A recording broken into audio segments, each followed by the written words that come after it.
ये लड़की क्या बदतमीजी है ये? दर्द हुआ ना, चोट लगती है तो दर्द होता है बाबू। तुम तो इंसान हो, इसलिए चिल्लाकर बता दिया कि तुम्हें तकलीफ हुई, लेकिन वो बेचारा बेजुबान जानवर कैसे बताता? तुम्हें क्या पता, जिसकी जान जाती है कितना तड़पता है वो। अरे जो दूसरों का दर्द नहीं समझता वो इंसान नहीं होता। जानते हो, जो कुछ भगवान ने बनाया है सब में जान होती है, इन्हें भी सुख दुख का एहसास होता है। ये भोले भाले जंगल के जानवर, ये लहलहाते पेड़ पौधे, नदियाँ, झरने, पहाड़। अरे इसमें हंसने की क्या बात है? विश्वास नहीं होता ना तुम्हें? कभी इनसे बात करके देखो, जवाब देते हैं ये। ऐसी बेवकूफी की बातों पे कैसे विश्वास होगा? ये नदियाँ, ये झरने, ये पहाड़, ये पेड़ पौधे क्या जवाब देंगे?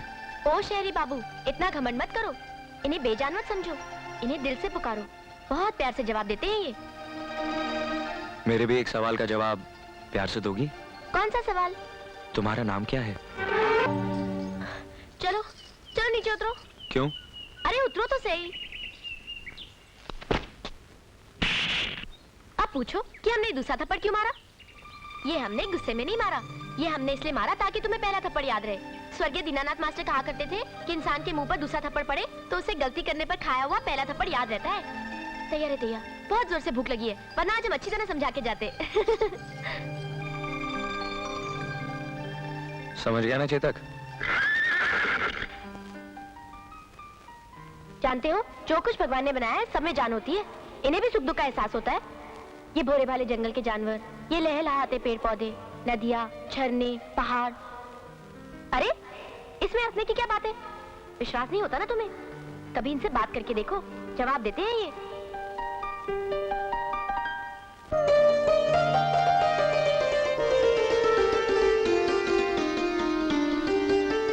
अरे शहरी बाबू तुम?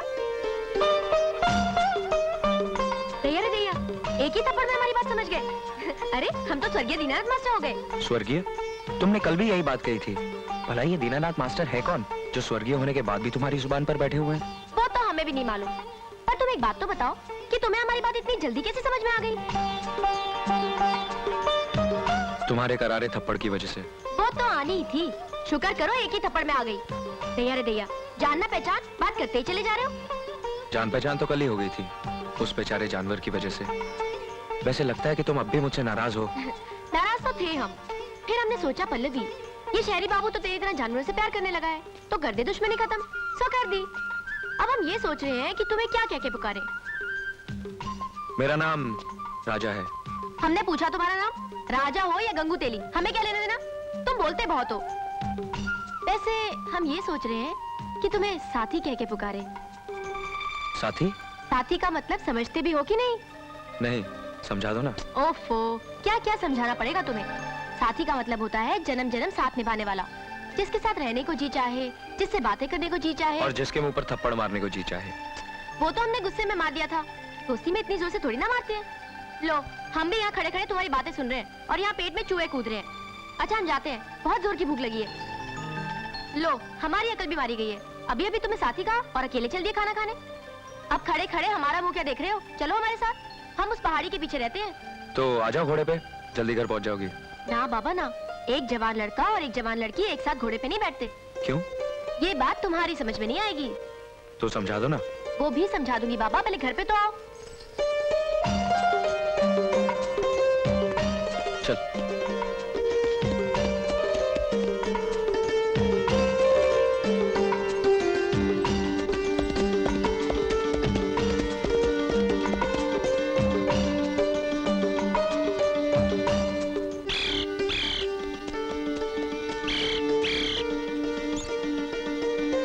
अरे साथी अंदर आ जाओ।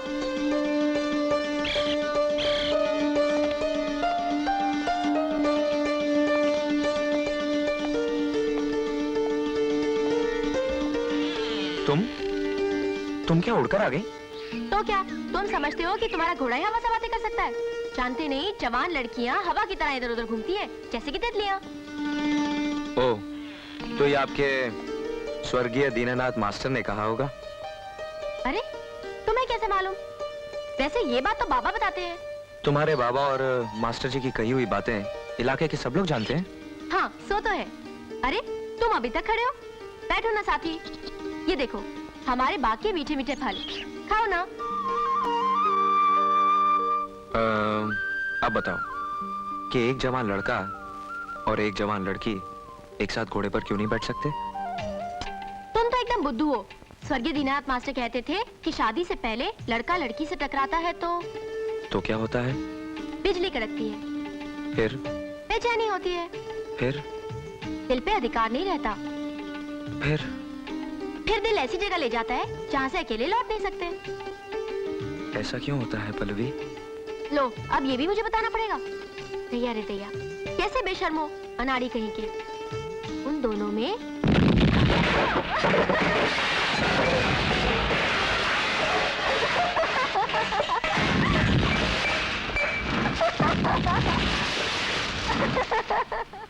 ये कैसा धमाका था? वो पीछे पहाड़ी है ना, वहाँ पे बारूद लगा के चट्टाने तोड़ते हैं। हर बार धमाके पे ऐसा ही भूचाल आता है क्या? अरे ये तो कुछ भी नहीं है। कभी कभी रात को जब बड़ी चट्टान तोड़ते हैं ना, तो इतनी जोर से धमाका होता है कि हमारी झोपड़ी पीपल के पत्ते की तरह काम जाती है और सोते सोते हम बाबा के बिस्तर पे पहुंच जाते हैं और बाबा हमारे बिस्तर पे। इसमें इतना हंसने की क्या बात है? मैं कोई झूठ बोल रही हूँ?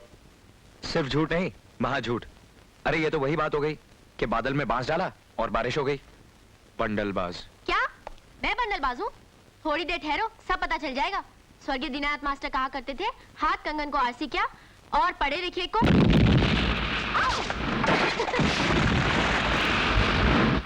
अब समझ में आई फारसी? हाँ, अच्छी तरह से। तो इसी बात पे हम तुम्हें गर्मा गर्म चाय पिलाते हैं, वरना बाबा आ गए तो कहेंगे मेहमान को चाय तक नहीं पिलाई। पल्लवी बेटे। लो, बाबा आ गए। बड़ी लंबी उम्र है हमारे बाबा अरे की। किसके साथ बड़बड़ कर रही है बिटिया? नमस्ते जी। जीते रहो बेटे। कहीं ये वो नौजवान तो नहीं जिसके गाल पे कल तूने चांटा मारा था? चुप रहो ना बाबा, बेचारी को क्यों याद दिला रहे हो? उसका गाल दुखने लगेगा। हाँ हाँ, और इसी के लिए तूने मेरी रात भर नींद हराम कर दी थी। हाँ बेटे, ये रात भर तुम्हारे बारे में बड़बड़ाती रही। मैं तो मुंह फेर के सो गया और ये पगली समझी कि मैं हिरण की और तुम्हारी कहानी सुन रहा हूँ। इसका मतलब बाबा तुमने हमें उल्लू बनाया? नहीं नहीं, मैंने नहीं, ऊपर वाले ने। बाबा। अरे मेरी भोली बिटिया, तू अच्छा एक काम कर, ये ले, शनिवार को डाकखाने में जमा करा देना। एक मिनट एक मिनट एक मिनट एक मिनट, मुझे दे। तू भूल जाएगी, मैं खुद ही जमा करा दूंगा। हम तुम्हारी तरह भुलक्कड़ थोड़ी हैं। अब खाने के समय कोई काम दोगे तो भूल ही जाएंगे ना। लाओ पैसे। हाँ, लेकिन याद करके बेटे जमा करा देना। हाँ करा देंगे। और हाँ बेटे, तुमने कुछ खाया वाया कि नहीं? नहीं शुक्रिया, मैं चलूंगा। ठीक है बेटे, जैसी तुम्हारी इच्छा। Okay sir. बेटे जाओ, मेहमान को बाहर तक छोड़ाओ। हाँ चलो।